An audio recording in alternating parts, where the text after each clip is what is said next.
How to put photos in a hidden folder. Hey everybody, welcome back to our channel. In today's video I will guide you on how you can put photos in hidden folder, so make sure to watch the video till the end.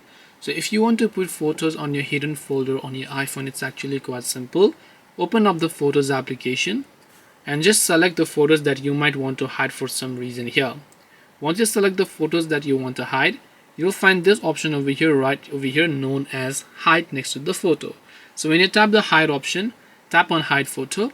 Now that particular photo has been moved to the hidden folder.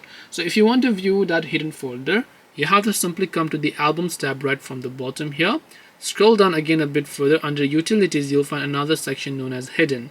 So after you hide photos only, you'll find this section. So make sure to unlock it first of all, and once you unlock it, you'll find the photos that you have hidden over here. And this way you should be able to put photos in a hidden folder. Hope this video is very helpful. If you have got any questions, then feel free to leave them down. Thank you for watching and see you in the next video.